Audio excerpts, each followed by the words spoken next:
اعلی حضرت صاحب مبارک هغه عظیم شخص ده چې د موږ لپاره دا هم ډیره د ویاړ او د فخر خبره ده چې د دوی وطن قندهار افغانستان ده. اعلی حضرت صاحب مبارک په قوم باندې بډیش ده. الله تعالی دسی شان عظمت او کمالات ورکړیو چې دوی ته اعلی حضرت او د امام اهل سنت لقب د وخت علما او اولیاء د دوی علمي خدماتو په وجه باندې ورکړی ده. اعلی حضرت صاحب په 112 علوم باندې عبور لري. اعلی حضرت صاحب تقریبا تر 1000 زیات کتابونه لیکلي دي. فتاوا رضویه په 200 جلدو باندې لیکلي ده. اعلی حضرت صاحب مبارک علومو کې چند یو سوشانو د اشاره کوم: علم فلکیات، علم فلسفه، علم میراث، علم تفسیر، علم الکلام، نور د ډیر تقریبا په 112 علوم اعلی حضرت صاحب مبارک عبور لري. اعلی حضرت صاحب مبارک تر 1000 زیات کتابونه لیکلي دي. اعلی حضرت صاحب مبارک په کتابو کې فتاوی رضویه یو ډیره لوی تحفه ده علماو لپاره، د څلورو سلسلو مسلمانانو لپاره، د حنفیانو قادریانو لپاره ډیره لوی تحفه ده فتاوی رضویه. او د دوی مبارک په تصانیفو کې حاشیه تفسیر بیضاوی دا په عربي ژبه کې لیکلي ده، حاشیه تفسیر خازن په عربي کې، جد المختار علی رد المختار دا د مبارک په 5 جلدو کې لیکلي ده، دا په عربي کې ده. رد روافض دایم په عربي کې لیکلی ده. او روایت هلال رمضان په فارسی کې لیکلی دا کتاب. اکسیر اعظم فارسی کې د علماو لپاره ډیره یو عظیمه تحفه ده. زه به د اکسیر اعظم یو شعر درته وایم: پیر پیران میر میران ای شه جیلان تویی، انس جان قدسیان و غوث انسو جان تویی. نور داسې ډیر شعرونه دي. اکسیر اعظم په نامه باندې په فارسی ژبه کې ډیره یو عظیمه تحفه ده. ګرانو دوستانو، قادریه سلسله علماو ته زه عرض لرم چې تاسې دغه یو شعر باندې غور وکړئ.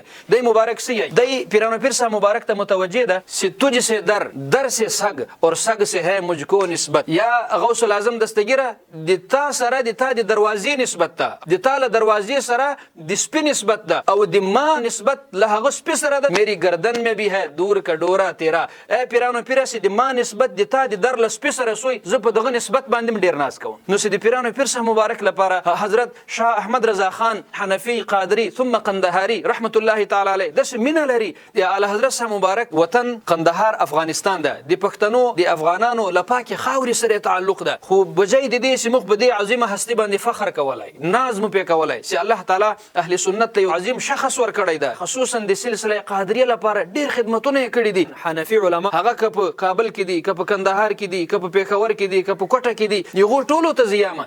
بعضې خلک یو افوا غوندې جوړه کړې ده، په علماو کې دا خبره راویړه کړې ده. اعلی حضرت الشاه امام احمد رضا خان بریلوي نوم ورکړي بعضې خلک. نو خو بعضې علما په دې نه دي خبر چې اعلی حضرت صاحب مبارک څوک ده. اعلی حضرت صاحب مبارک خو د موږ لپاره یو د اعزاز په طور باندې باید موږ د دوی مبارکانو د کتابو حوالې ورکولای. اوس که یو سړی وایي چې نه دی خو بریلوی د زه نه منم، ته د مبارک په د 1000 کتابو کې په یوه بڼکه باندې راښکاره کړي چې اعلی حضرت شاه احمد رضا خان ځان ته یو نوی نوم ورکړ. مولانا شبلی نعماني دیوبند کابرینو کې یو ډیر لوی عالم تیر شوی ده. هغه یې چې ما په خپله باندې د اعلی حضرت شاه احمد رضا خان صاحب مبارک کتابونه ولوستل، ومې ویل چې کله ما د دې کتابو مطالعه وکړله نو ما دا فیصله وکړه چې د ده په زمانه کې د دې د پایې عالم نوبل نسته. اکابرین دیوبند کې یو ډیر لوی لوی نومان دي. مولانا مفتی شفیع صاحب د کتاب لیکلی ده مجالس حکیم الامه. تاسې درواخلئ د شاه احمد رضا خان صاحب صفتونه یې کې کړي دي.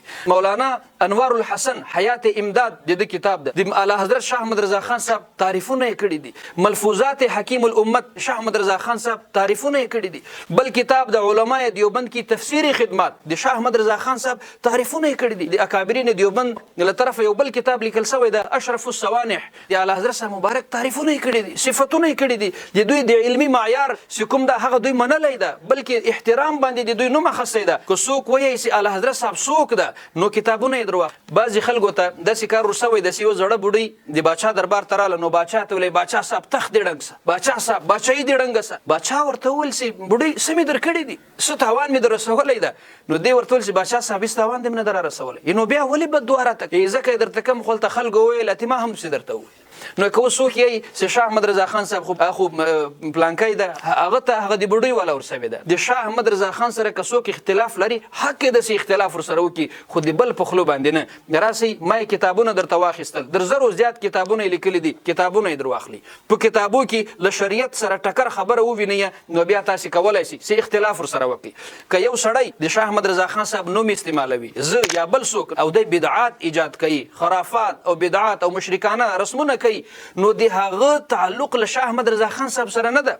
تاسو څوک اختلاف ورسره لري نو په کتاب باندې ورسره ولري د په تصانیف باندې د په اقوال او په افعال باندې نو د سینه ده چې د بل په خلو باندې یا د بل چا په وجه باندې موږ له سره اختلاف وکړو. کچېرې دغه شان اعلی حضرت صاحب په خپلو کتابو کې ایجاد کړي بیا حق د اختلاف ورسره وکړو. که یو هسې چټي سړی په چټیاتو کې لګیای نوم د اعلی حضرت صاحب استعمالوي دغه تعلق له شاه احمد رضا خان صاحب سره نه ده. الله تعالی دې وکړي چې موږ او تاسو ټول مطالعه وکړو د اعلی حضرت صاحب د کتابو.